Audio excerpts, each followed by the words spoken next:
Hello, everyone. Welcome, welcome, welcome. Thank you so much for joining us for this first Fold Academy session. We're so glad you could be here. My name is JL Richardson, and I am the Executive Director at the Fold. And so excited to host this first Fold Academy of the season.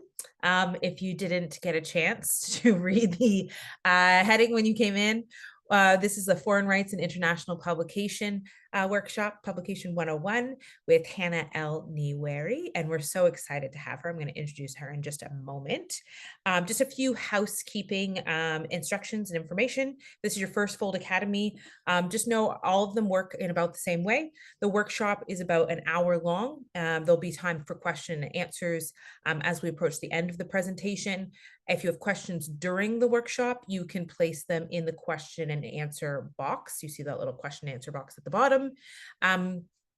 If you want to say hello and introduce yourself, you should be able to do that in the chat, which I'll leave open for right now, but oftentimes we'll close in the middle of the session just to just to make it a little bit easier for everybody. We are using Zoom's auto captioning function for this live event. So if you require or would like to use captions, you can click on the show captions button and those will appear.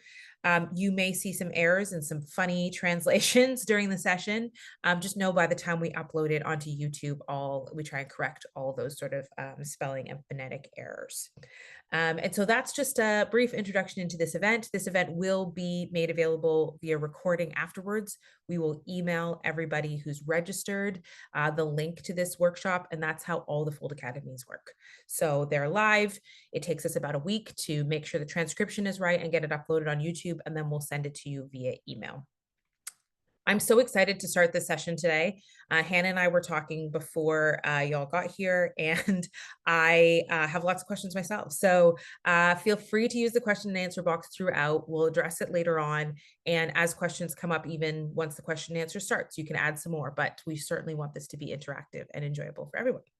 So without further ado, I am going to pass it over to our expert today. I'm going to bring her up and then share her bio with you.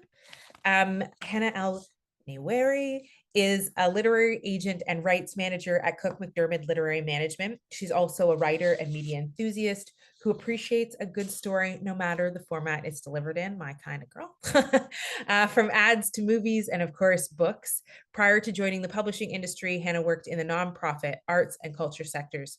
She is one of the co-founders of the not-for-profit organization BIPOC of Publishing in Canada. We're so excited to have Hana kick off Fold Academy season this year. Thank you so much. And I'm going to pass it fully over to you. Thanks, JL. Hi, everybody. So excited to be here with all of you in my full swag, which you can't see properly, but you know, you know that it's there. So I'm just going to share my screen quickly because it has our guide for today. Here we go. And let's go into our slideshow. So I'm going to go through what we're going to talk about overall. I am going to try to get through this section slowly and comfortably, but also I want to leave a lot of room for questions because I know many of you might have questions that you've come in with that may be answered throughout the workshop, but I really, really do encourage you to engage in the Q&A section because I do think some of these things can be very specific to your particular situation, and I would be happy to help answer as much as possible. So let's go through. So this is a quick overview of what we're going to be talking about today. So I'm going to give you a quick extra intro around me and my background and why I think I can speak to this. Just to, you guys might know of me, but none of you know me personally, probably, maybe.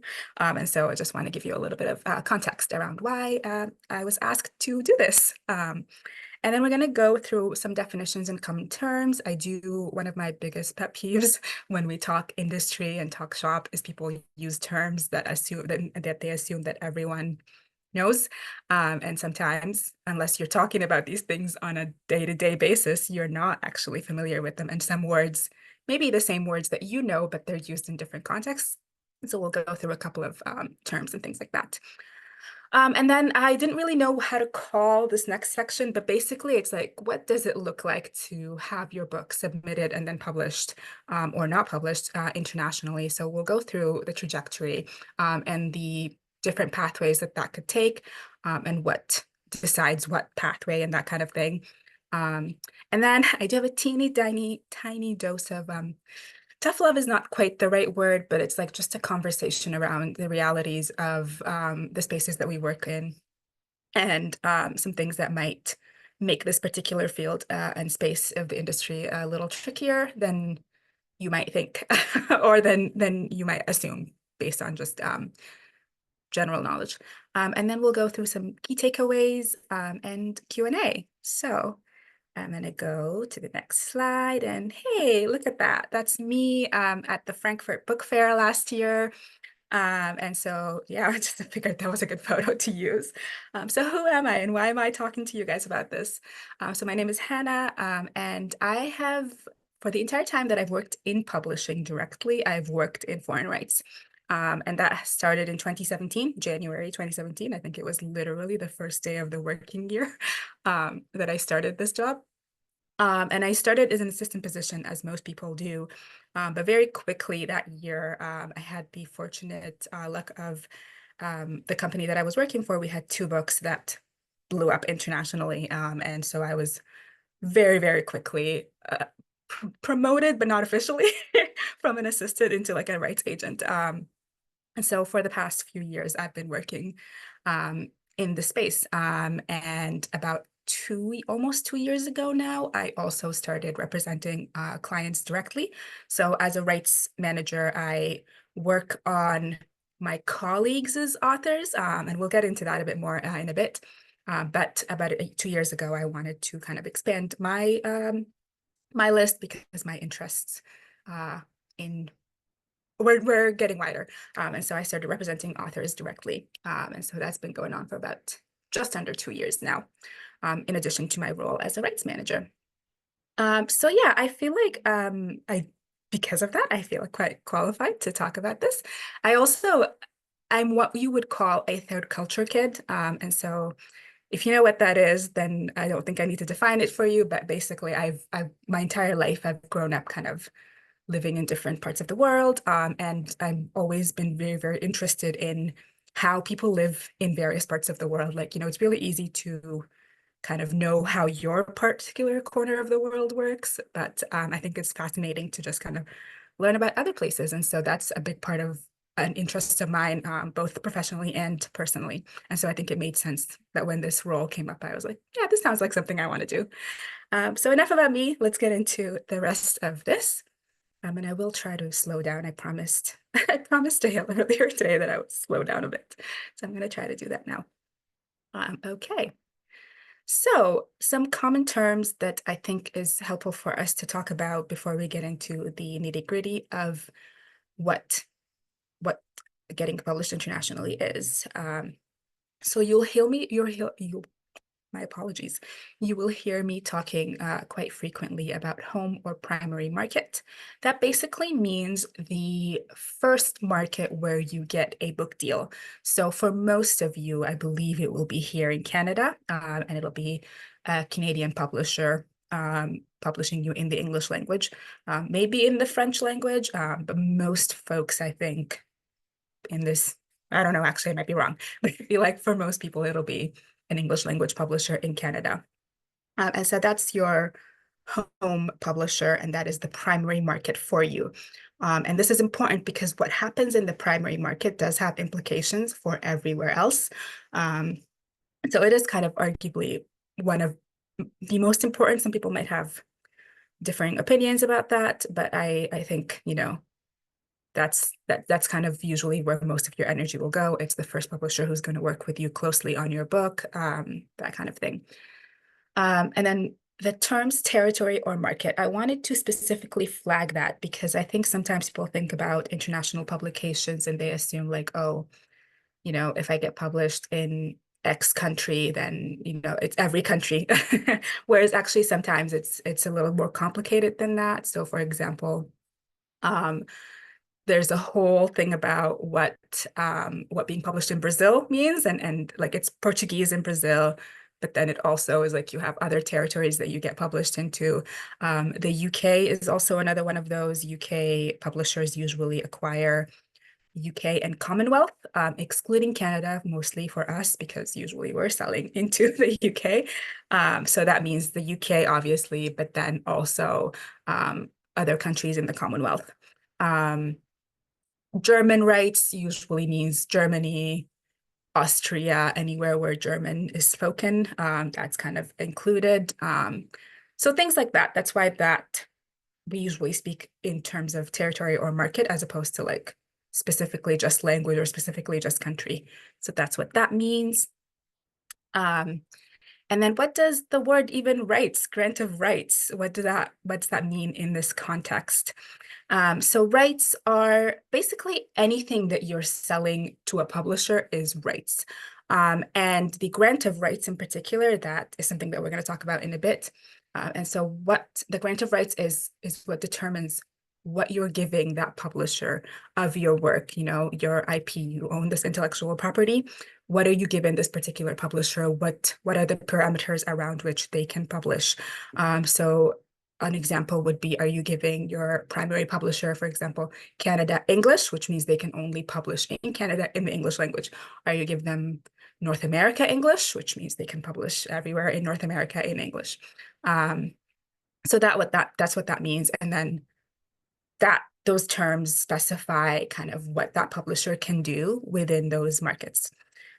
So I hope that makes sense. Again, if there's anything that's confusing, please pop it in the Q&A. We'll get into it in more detail later on in the Q&A section. Term of license is also another thing that we talk about quite a bit. Your primary publisher usually will have copyright, term of copyright, which in Canada, I believe it's your lifetime plus 70 years or something like that. So that's the copyright term. In translation, that is usually a set amount of years, and that number of years differs. And what that means is that is the term and the time that this publisher can publish your work. Once that term expires, they either have to stop selling your work or renew. So if they paid you like $5,000 for 5 years, at the end of that 5 years, if they want to continue publishing you, they have to negotiate with you around what those terms are. Sometimes they'll pay you for an extra 5 years or however much. Sometimes it happens without payment. There has to be a conversation and usually some paperwork around that. So that's what term of license refers to. And then there is the terms primary agent and then rights agent / manager. So a primary agent is usually what you think of as a literary agent. So when you're querying, when you're trying to find an agent, that's who you're looking for. You're looking for a primary agent. It's probably one of the most important relationships in your publishing career is that relationship you have with your primary agent. In some cases, your primary agent might be the one also selling your rights outside of your primary markets. They might not be. That depends on that particular agency or just the particular circumstances around your work. And so in my case, I am a primary agent, but I'm also the rights agent / manager for our agency. So my colleagues who are primary agents work with me as the rights agent to sell works outside of North America. So my job is to help them position their clients outside of North America. So that's what that is. I also included / manager because in a publishing house, there usually is like someone who has a title that's either like a rights manager or a subsidiary rights associate or something like that. There's some sort of role within a publishing house that is the person who is responsible for selling works that publisher has rights to internationally. So there's the agency context and the publisher context. Co-agent. So co-agents are usually folks who are situated either in a particular market. So for example, we work with someone who lives in France, who is our French co-agent. So that's the person that we work with to sell rights into France. And so that's an extra agent. So now you've got three different levels of agents working on a book. Co-agent can also just be another agency that handles the rights for your publisher or your agent. It doesn't have to necessarily be someone specifically in that market. It's just basically in different markets, it works differently. So it's whoever is responsible for helping you position or helping your agent or your publisher position your work into other markets. And these things, these people get paid on commission as well. But we'll talk a bit more later about what the commission rates are going to look like for your international race, and all that stuff, and what it means to have a co-agent or not, and all that kind of stuff.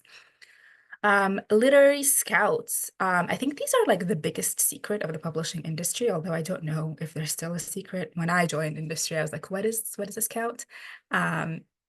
Basically, a literary scout is an agency or a company that foreign publishers, internet like publishers in other markets, hire to read a bunch of books coming out of other markets, usually in the English language markets. So a lot of scouts are based in the US or in the UK, and they basically read all the books that come out in those markets and recommend to their clients in other markets what they should buy or not buy. And so me as a rights manager and other rights managers and agents work very closely with scouts because we want them to know our books. We want to kind of get them to love our books, and so that they can recommend our books to their clients. They're a key relationship for us as our co-agents. And so that's why I wanted to bring them up here. And then book fair, rights fair. This one might not need much of a definition, but I thought I would just bring it here just in case. And so book fairs are the events that we attend where we kind of, there's many book fairs. There's two big ones, the London Book Fair in the spring and the Frankfurt Book Fair coming up in October. And then there's other regional ones, and but they're basically the chance for us to kind of meet each other face to face and discuss all the things, all the business of foreign rights and international publication in those spaces. Sometimes books get sold at the fairs. It used to happen a lot more frequently than it does now, where it's like, oh, you're making the deal right on the fair floor. But it happens. So yeah, they're very important to kind of maintain relationships and to make sure that you have visibility for your clients' work. So yeah, so that's kind of like the common terms. I think that's most of the terms that we'll be talking about and using throughout today. So I'm just going to jump to the next slide. So trajectory, what are the most common pathways / processes by which my book can get published internationally? So this largely depends on who holds those rights. It's a question that I ask all the time, multiple times a day, sometimes of my colleagues and my clients and people that I work with. So that is going to be the key question for how your book is going to get sold, or not necessarily the key question for how it's going to get sold, but for who is going to be handling the selling of those rights. So when you sell your book, the very first deal that you make, a publisher is going to make you an offer or make your agent an offer. They're going to say, we want to publish this book for this much money in this particular territory. Sometimes they'll say, let's say, they'll say just Canada. They just want to publish it in Canada, only in the English language. They might say Canada in the English and the French. They might say, we want to publish it everywhere, so we want world rights. Now, that doesn't mean that they're themselves are going to publish your book in every single territory in the world. What that usually means is that they will control the selling of the rights into those other markets. And so why that matters on the back end for you is that the amount of money coming in, flowing through to you is going to depend on whether you control the rights, and so you and your agent, or the publisher controls the rights. In your contract for your primary publisher, there will be some splits, some conversation around how much percentage of those rights deals you get versus how much a publisher will get. Usually it is split towards the author's favor, so the author gets a bigger share. The thing though is that usually any money that you make, even your share of rights sales, will go towards paying off your advance until your advance with the primary publisher is paid off. And then that money will start flowing through to you directly. And usually it will come during royalty season. So when you get your royalty statement, you'll see, oh, we sold the book in Germany for this much money. This is our share that we took. This is your share that you're going to get in your payment if you've earned out your advance. But until your advance is earned out, usually the money goes towards paying off that advance. So in some ways, it's great to have if a publisher has world rights because they can try to sell as many rights as possible and recoup that advance money, and then any money that comes afterwards will come through to you. The other example is if you hold the rights. So let's say you sold a book to, I don't know, a specific Badger House in Canada, and specific Badger House has Canada English rights, but you hold all the other rights. So usually you'd need to work with an agent to help you place your book in other markets, including the US, including French Canada, including the UK, other places. So then you have control of the rights, and the flow through of the money goes directly to you after a commission and stuff like that is sorted. So that's what that looks like. In terms of commission rates, it varies agency by agency for rights, but usually it's around for translation rights in particular. Actually, even anything outside of Canada generally is usually anywhere between 20 to 25%. And the reason it's higher than the common 15% is because usually your agent is splitting that commission with co-agents and other people who work on the book who are not your direct agent. Because like there's me, for example, that I'm working with my colleagues, then I'm usually working with a co-agent. And so that's why that commission rate is slightly higher than the usual 15% that you would usually pay an agent that you were aware of, I'm sure. Yeah, so those are usually the two ways that that's the first question that I ask, at least, is like, who holds the rights? And again, it can change. It can be like a publisher holds World English, and so I can work on everything in the translation, but nothing in the English language.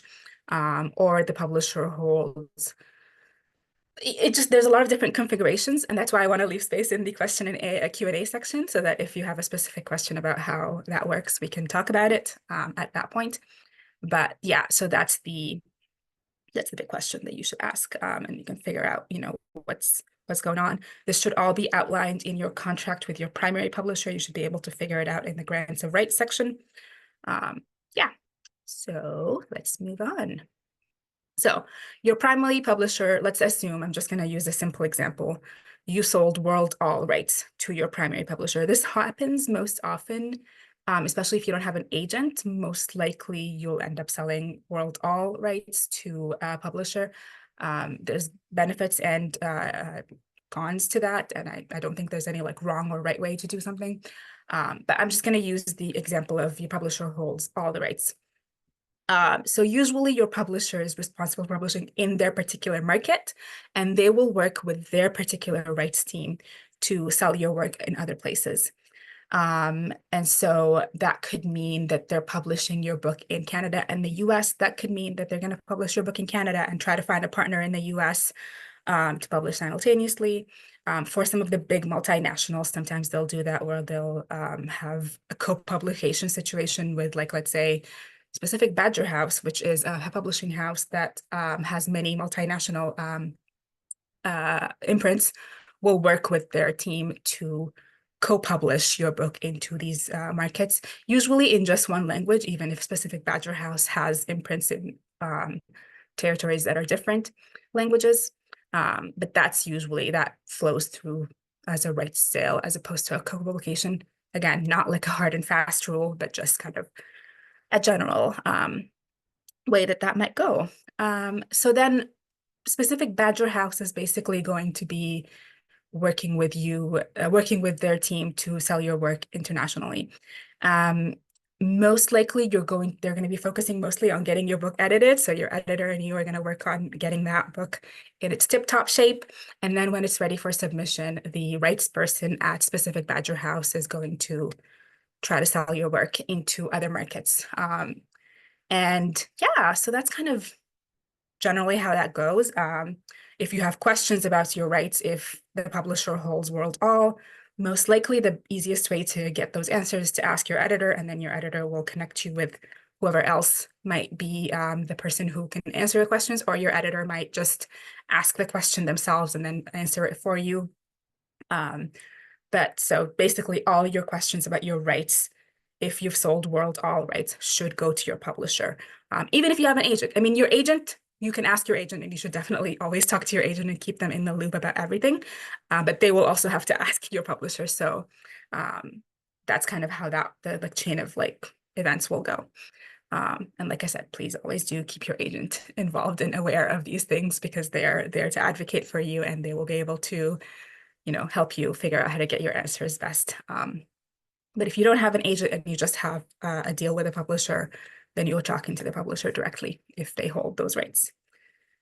And then you hold the rights. Then your agent or agency will be the one who is handling those rights for you. And either they're working, maybe your agent, like if I'm your agent, for example, I'm pretty much doing everything. Like I'll be working with my team that my foreign rights team as well, and they'll obviously like be involved in the process, but most of the questions just come to me and I'll help you out. But let's say your agent is a primary agent only and they're not the rights agent as well. Again, most of your questions and things should go to your primary agent. They will loop in their team as they feel necessary and as they need to. But that team is basically going to handle selling your rights for you internationally. Yeah, okay, let me just remember what the next slide is. Okay, yeah, that's what I thought. Perfect. So, submission process. Now, I'm going to speak generally here. It's not going to work the same everywhere. For the most part, this is how it's going to go, both if your publisher holds the right, or if you hold, or if your agent, you through your agent, hold the rights. But just kind of to talk through a example of how it might go. Again, I do really want to emphasize that things work differently everywhere, and I'm speaking from my experience, but this is like the general way of things. So generally, your home market, your primary market, is going to be the focus of both you, your editor, and most of your team at the beginning of the work. But that being said, you should really flag to your agent and or editor as early as possible if you have specific interests in other markets. If for whatever, like let's say the book is set in like a specific market and you think, oh, can we try selling the book there? As early as possible, have those conversations so that your agent and or editor can in turn have that conversation with their teams to determine when the right time to get that book out into those markets is. For the most part, especially for translation, you're probably going to need an edited manuscript. But the reason why timing is so important, to be honest, is in the English language markets that are not your primary markets, because we're going to be talking from a Canadian perspective. So you're a Canadian author being published in Canada. You would love to be published in the US, in the UK. There's a lot of reasons why people need that or want that. Many people, for a financial kind of numbers reason, getting published in the US is great because it's a much bigger market than any of the other markets. So you might be keen to get published there. UK market is also of interest often to authors, a lot of times because of prize eligibility. So there's a lot of prizes that you can only be eligible for if you're published in the UK by a UK publisher. Anyways, there's a lot of reasons why you might be keen to be published in the English language outside of just Canada. But the tricky thing about those is that those markets, timelines for them fill out really, really in advance. So right now it's fall 2024. If I'm trying to sell a book into the US or the UK, I'm looking at that book being published in like fall 2025 at the earliest, to be honest, or later, because their schedules fill up quite quickly.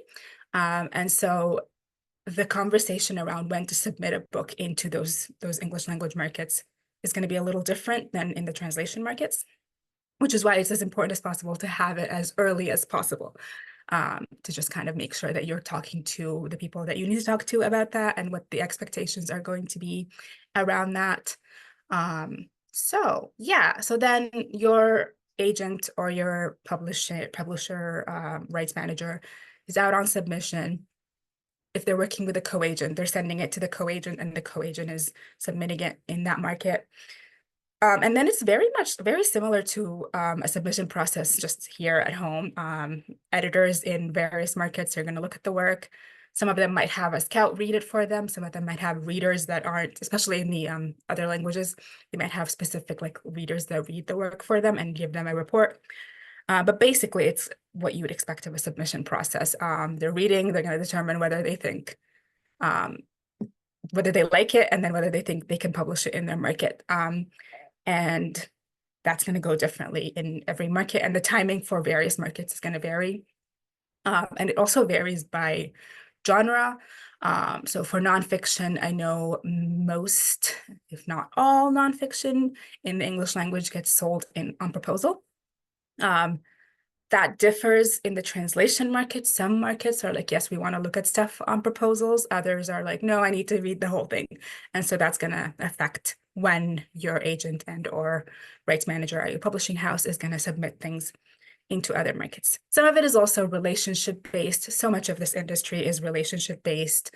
So, there's exceptions always to be made if someone is familiar with your work and is like, I want to read it now and I want to buy it now.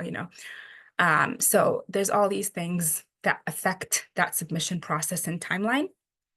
But overall, it's very similar in terms of like you submit a book, they read it, they tell you if they like it or not, and they make you an offer if they like it. So yeah, I think that kind of covers it. A lot of times what I'll be doing is I'll be keeping an eye out for any things like blurbs, prize award, like prize news, nominations, things like that. And all of that comes in from your primary market, your home market. And I find out about it and I will go and tell all the people who have your book. So that's like, I'll tell the scouts, I'll tell our co-agents. If I'm submitting directly, I'll tell the people that I'm submitting directly to. So it's kind of an ongoing process, and the timelines for it differ, again, by market. Yeah, I feel like that kind of covers that whole process for now. Um, so next, good news, you're being published internationally. What next? So you get an offer for publication. You and your agent and or you and the publisher will talk about the offer. You'll figure out, if you like it, if you have any questions to the publisher, all of that good stuff that you do with a regular publication deal. You'll do it with the translation or with the foreign rights publication offer. Sometimes you might have a situation where you're going into auction and you have multiple offers in a particular territory, which is really, really exciting. Very rare, but exciting to have happen. And so you'll decide between publisher A or publisher B. And then let's say you're like, okay, I picked publisher B, that's who I want to go with. What's next? So as I said, most translation publishers will end up publishing after your English language publication, just because of the extra effort of translating a book, and then having to wait for a book that is translatable. So most times they'll need at least a copy edited manuscript, whatever is going to go onto the printer. That's the version that they'll use to translate. So that means they are working a bit behind your English language primary publisher. For English language publishers in other markets that are not your home market, sometimes they will work very closely together to match publications. I think that is preferable for most publishers in the English language. They want to publish simultaneously or as close to each other as possible, because once your book is available online in one market, it's like it just makes it a little like it's much better if everyone has access to it in that language at the same time. And there's specific markets like Australia, for example, if a book is published in the English language at a certain time, within 30 days, it can be distributed into Australia. So if you don't have an Australian publisher within that time period, it's not very likely for an Australian publisher to want to pick up your book after that time period has passed, because it doesn't make sense for them financially, because you can buy the book from another publisher.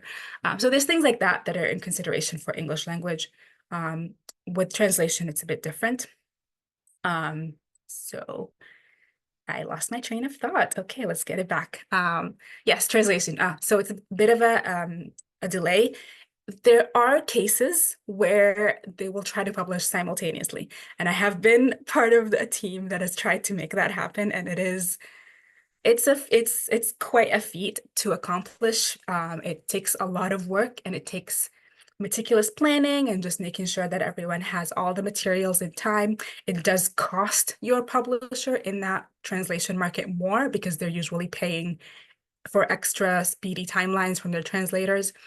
So there's all these things that go into it that make it a little more difficult than following your English language publications. It can happen, very rare, and it's kind of like I think I remember having like spreadsheets and various uh, like data tracking software to figure out, okay, who needs to have the material and who's trying to do it when and all that kind of stuff. It's tricky. It's possible, but it's tricky and it doesn't happen very, very often. Um, yeah. So what are the expectations around that you can that you might have from your other publishers? So if it's in the English language, probably your English language publishers outside of your primary market will want to have some marketing and promotion time with you because usually you can speak the language and so you can talk to them and do media and do that kind of stuff. Um, your translation publishers, it's going to be a little different. It's going to depend on the market and things like English language proficiency in that market. So if you're getting published in, say, Germany or the Netherlands, where English language proficiency is quite high, you might be doing some media. You might be doing media elsewhere as well and getting translated. It really depends publisher by publisher. And it also depends on like what you're comfortable with. So you can always just say, I'm not really, I'd like to, I'll shout out the book, I'll put it on my social media and that kind of thing, but I really want to do interviews, which is fair. So just make sure to communicate all of that stuff with your agent and or your editor slash rights person at your publishing house. And then the book publishes, you'll get a copy, usually like a couple of copies for yourself of that book in whatever language it is, to have and to share. And it's always fun to kind of see all the different editions of your book. I love to watch when authors have like multiple territories. It's always fun to see the different interpretations of a work that can be. Yeah, so that's kind of that. Next. Oh, we already talked about this. Oh, I didn't know I had a whole slide for it. Let's just move along then. Oh, okay, we're already at the teeny dose of tough love section. So I had a conversation with Joe before we got in here, and we're talking about, what it's like to get published internationally and what the likelihood of that is. And one of the things that I think sometimes is hard for us to imagine because we love the books that we work on so much. And if you're the writer, I would hope that you love your book so much, is just to imagine the scope of all the books that are being published everywhere. So, I'm sure you're all aware of how many books get published in Canada alone and how difficult it is to get your book published in this particular market or, whatever your home market is. I just need people to remember, because sometimes I think people forget that that same kind of situation is happening in all the other markets. So there are Italian authors writing in Italian, also trying to be published in Italian. And so there's that whole population of people plus all the other English language people who are trying to get published into Italy, for example. And so that makes the numbers game a little tricky. And so that's part of the reason why sometimes it's a little bit harder to get published internationally outside of your home market, because you're not only competing with all of the people who also want to get published into that market who aren't from that country, but also the same people from the same country. And, maybe I shouldn't say this, but I actually do like to see when publishers in their home markets are publishing more of their own authors, because I think that's important. And that's the job of a publisher, is to kind of uplift people from their own countries. So that's something to keep in mind. The other thing that I think sometimes we forget is that a lot of the systemic issues and barriers that we face here in our home country, there's similar ones in other countries. So a lot of the same conversations that we're having around like diversity or those inclusion, that kind of stuff. It happens on a different way in other countries. Sometimes they don't even acknowledge it. They're like, no, we don't have racism in France.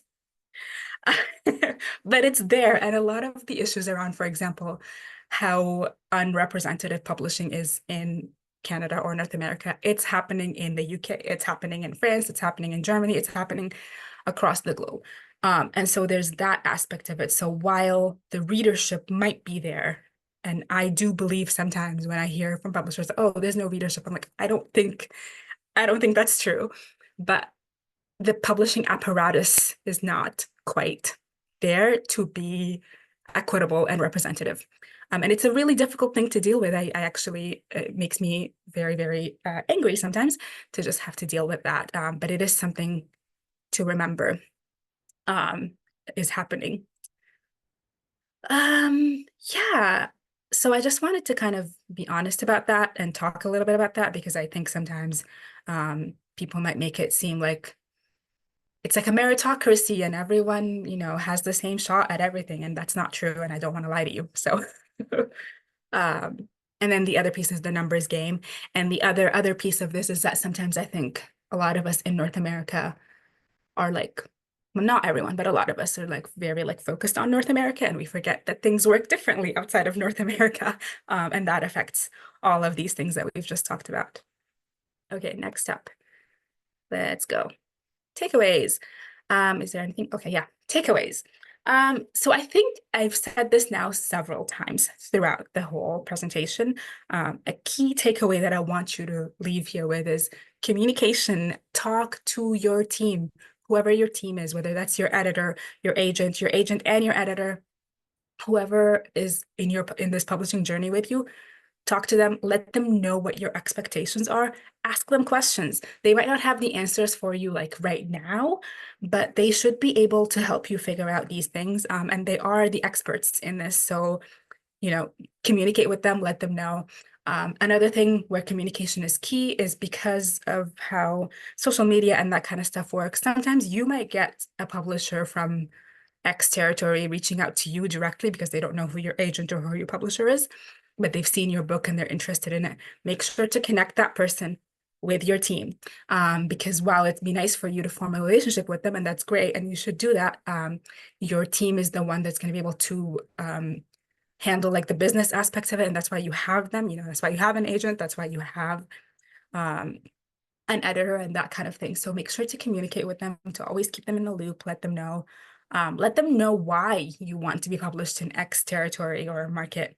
Maybe like it's cool to have as many publishers as possible, but as I said, it's a numbers game. There's all those other things. So if there's a particular reason why you feel strongly about your book being published in a particular market, talk about that. Let them know. Tell them why you think that's important to you. And they can help you figure out what to do about that. Sometimes it's something as simple as like, I'm from this place and I'd like to be published there. And I'm sure most of the people in the industry will try to make that happen. It's a little tricky sometimes because I'll speak for myself. I'm Arab, and Arabic language publishing is a tricky kind of situation. And as much as I would love to have every book I work on be translated into Arabic, I know that that's not probably going to happen, but I also do try to prioritize when someone specifically asks about that kind of thing. I do try to find ways to make it happen. But I can't know unless you tell me. So communicate those things with your team.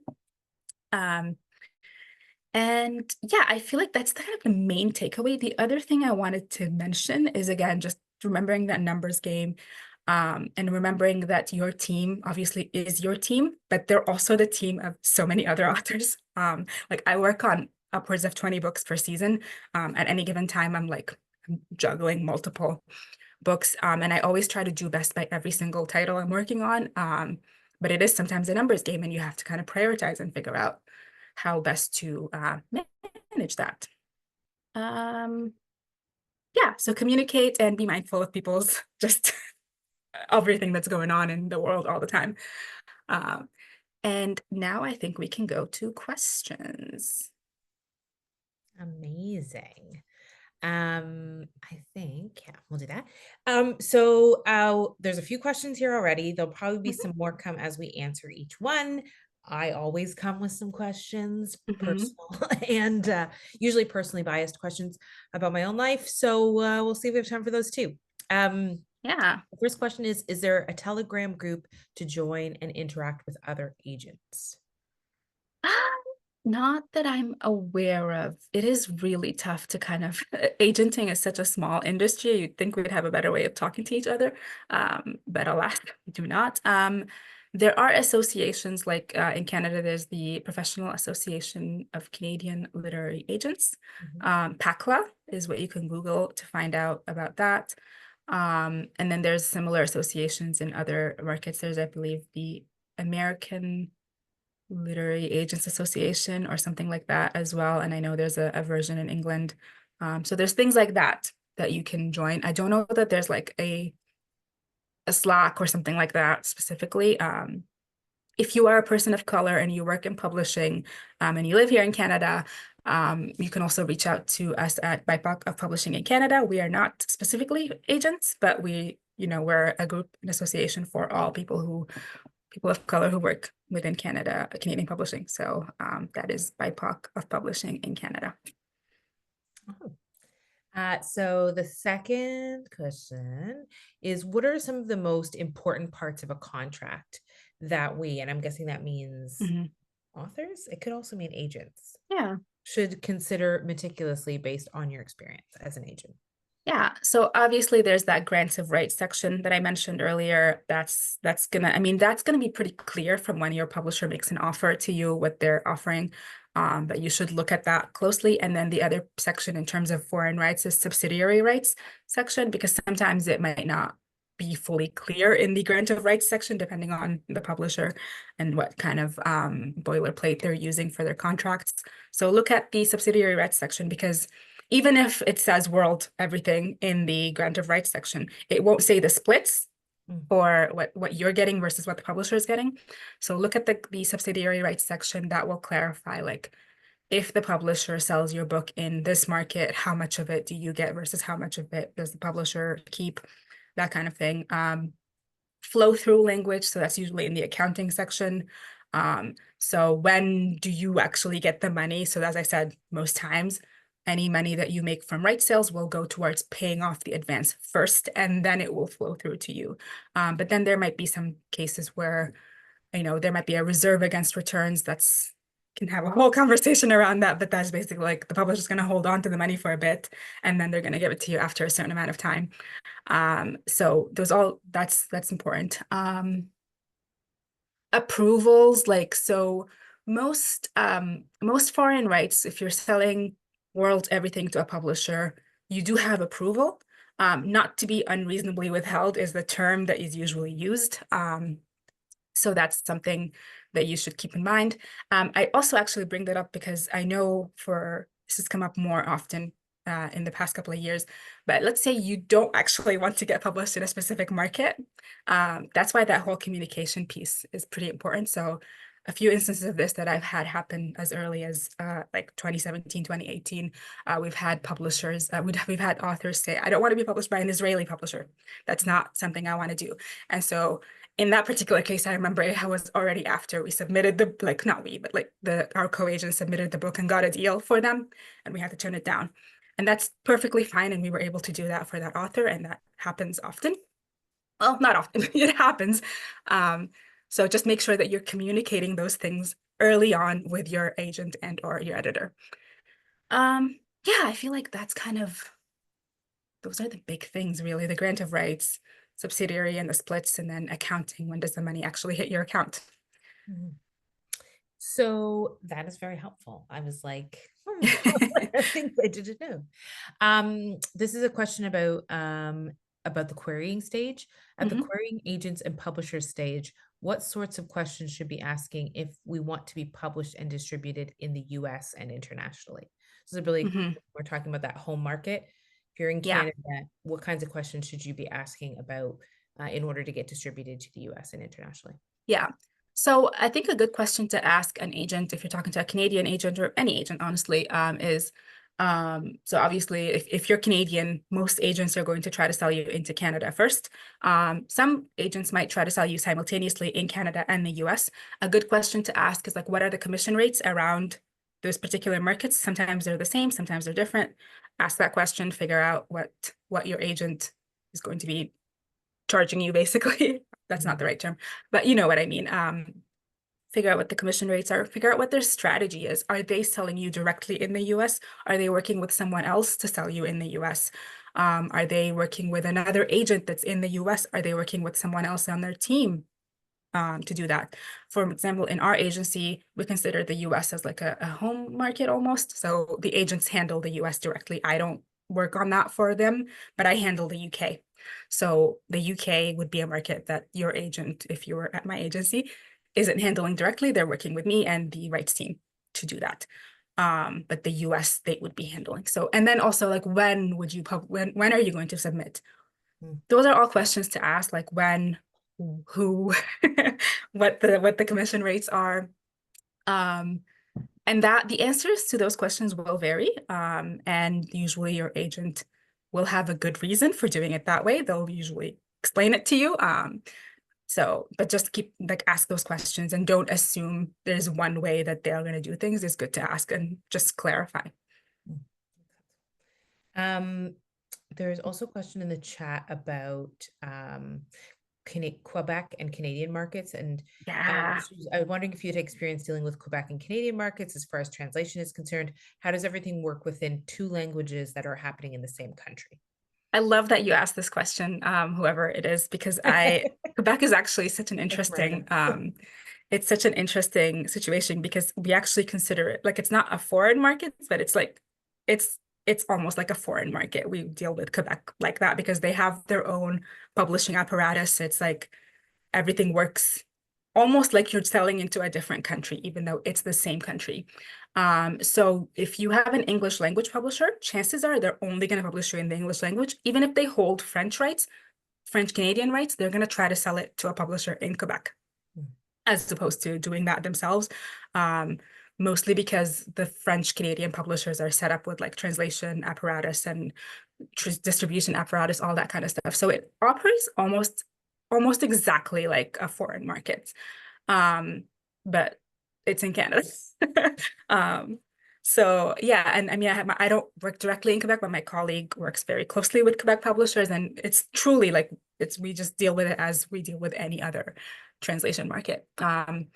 Timing is a bit more tricky with Quebec because, like I said earlier, when you're in translation, sometimes books will come like a year later after your English language came out. With Quebec, because English is so prevalent in that market, sometimes it can be tricky and they might want to do things as close to your English language publication as possible. This is most important actually with nonfiction.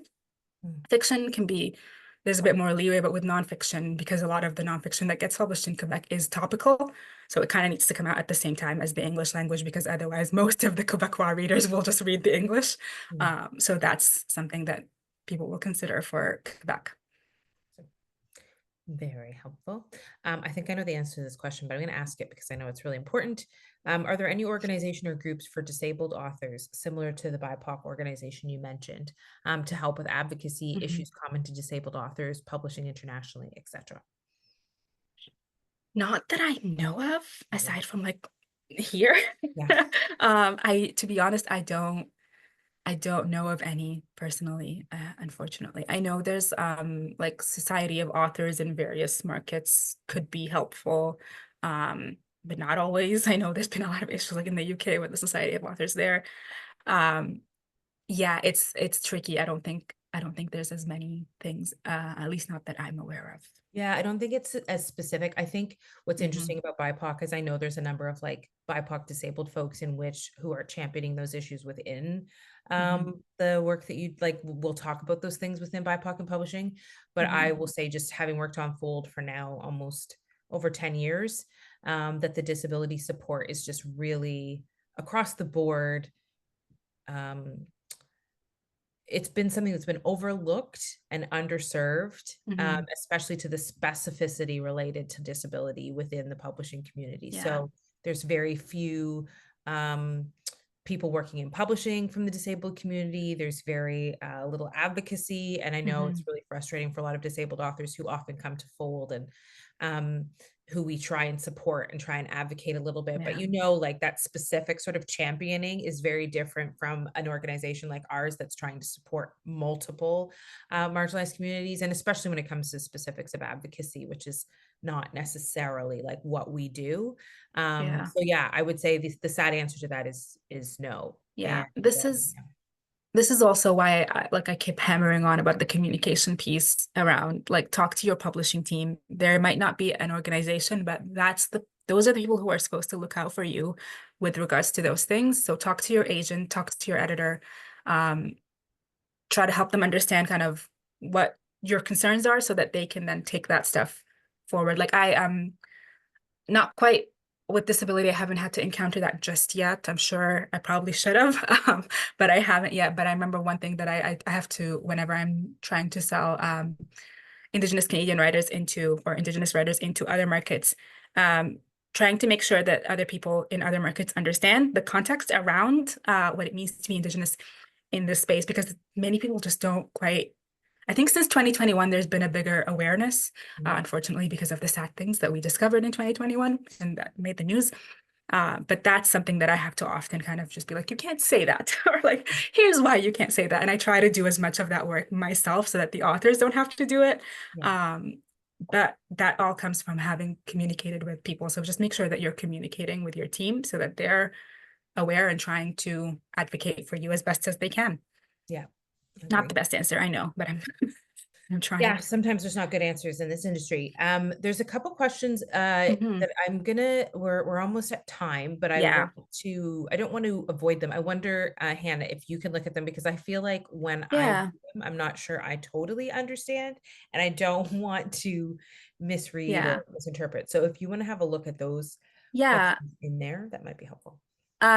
So I'll just answer the question about Iran. I do know that Iran doesn't follow the Berne Convention, and so that we do deal with that sometimes. Um, I don't have a best answer for that. It's something we kind of have to deal with. Many Iranian publishers have tried to be in touch sometimes and just be like, we know that we're not part of the convention, but we're trying to do things as legally as possible. Mm. Um, so that happens sometimes. I don't have a proper answer, unfortunately. Yeah. The Ukraine question, we as an agency have not paused business with Ukraine. In fact, I just closed the deal a couple of weeks ago with a Ukrainian publisher. We are being a lot more mindful around timing and contract, like that kind of thing. So because obviously they are at war, so it does affect this stuff, and so we're trying to be more mindful around like money, contract timing, publication timelines, that kind of stuff. But we haven't paused Mm. business. I don't know what's going on at Macmillan. I can't answer that question, but we haven't. And then how did I fall into? I did not do a course. There are courses like most publishing courses will have a course on rights. Um, I mostly, as I said, my own personal kind of background, I fell into this kind of thing.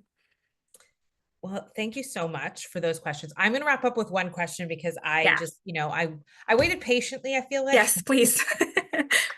But first of all, I want to thank everyone. I want to thank everyone for those questions, especially some of those tricky topics. I think sometimes we kind of like feel nervous about asking them, don't want to ask them, or don't know if Yeah, the person we're asking will feel comfortable answering them. So thank you on both sides for asking them. Thank you, Hannah, for answering them. of course.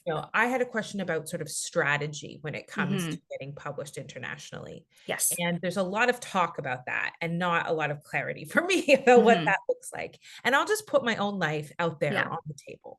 I've published multiple books. Some have done better than others. Hmm.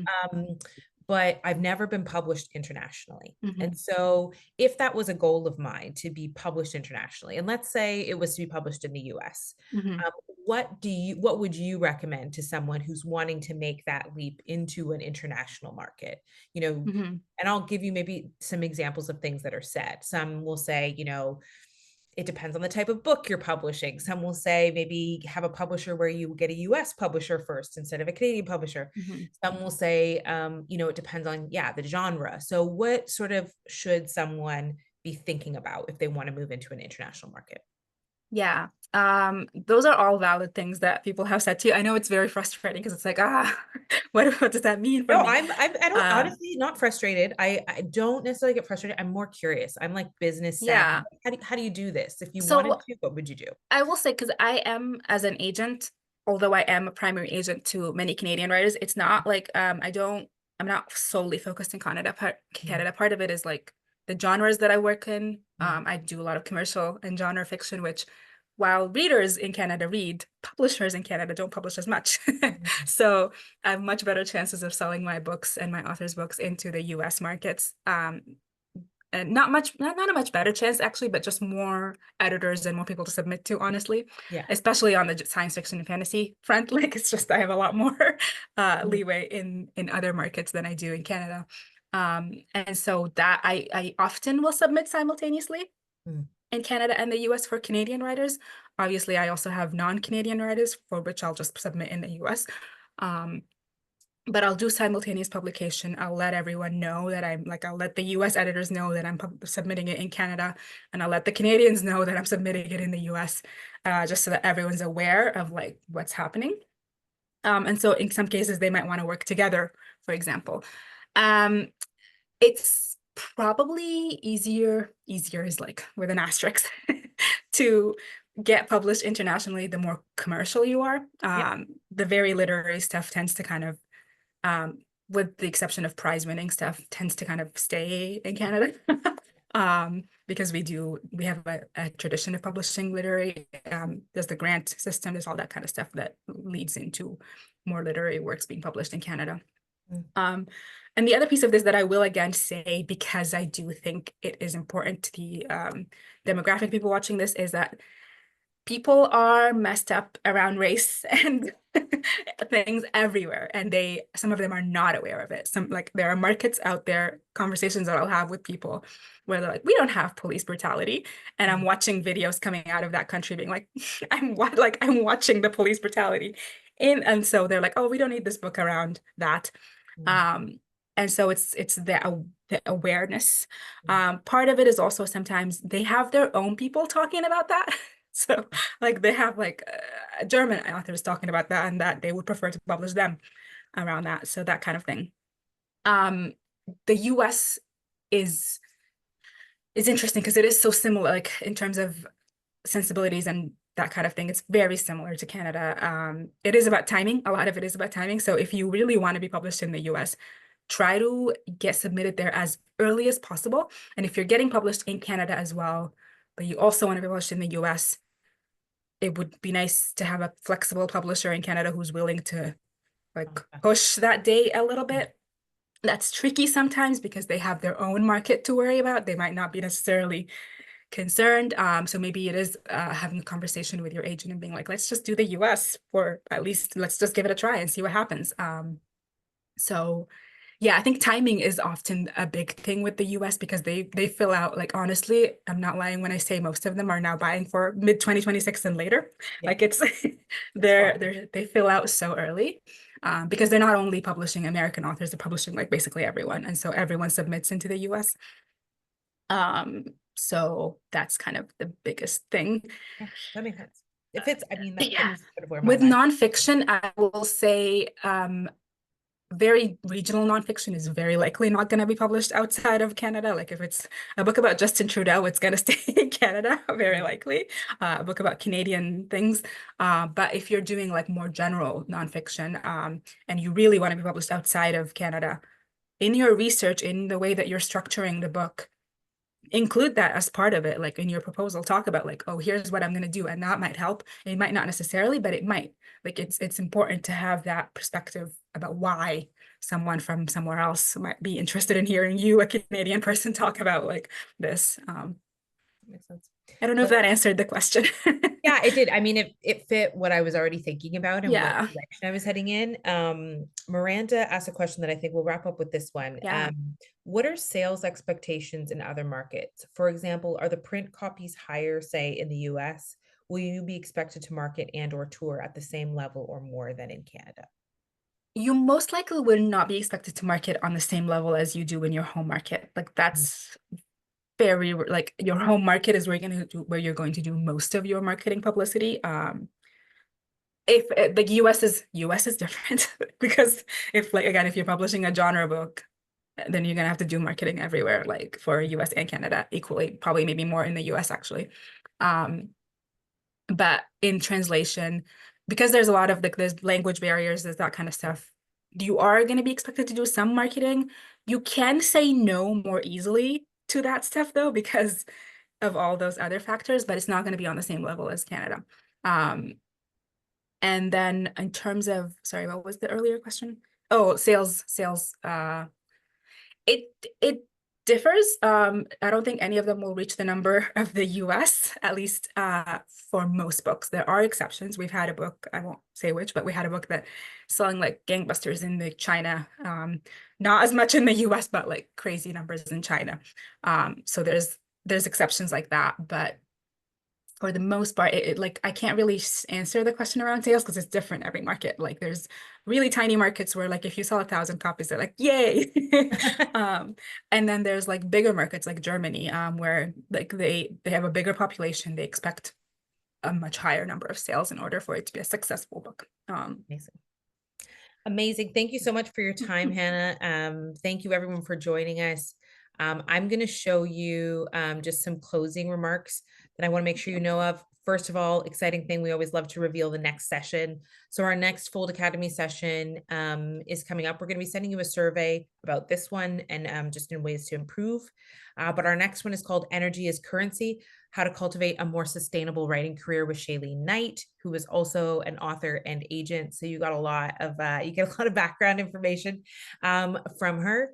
So that's coming up Saturday, October 12th at 12 p.m. You can register now, I believe, at thefoldcanada.org/academy. If you have any trouble registering, just wait till Monday. The team is off for the weekend. And if the settings didn't get turned on, they'll be back on as of Monday. And we'll include that in our follow-up email. Also a reminder, we have Fold Kids Book Fest coming up November 5th to the 9th. November 5th to the 7th is entirely virtual. If you know teachers and educators across the country, we'll be doing their sessions and workshops and all kinds of things for kids from kindergarten all the way through grade 12 that they can access virtually at their own pace. We have board passes available for school boards who want to purchase passes for all of their teachers and students. We already have some school boards who have signed up, and we'll let you know who those are very soon. And lastly, we want to keep Fold Academy free. Eventbrite, where we use a platform and we're looking at all kinds of different platforms, but many of them charge you even for a single event now. So if you have the opportunity to donate to help us continue this work, you can donate one time for one event, or you can become one of our monthly donors, and we would appreciate that as well. Thank you again for joining us. If you're watching this back online, thank you for doing that. Thank you, Hannah. Enjoy the rest of your day, your weekend, your week, however you're experiencing this. And whenever you're experiencing this, we hope you get something out of it. Thank you all for having me. Bye.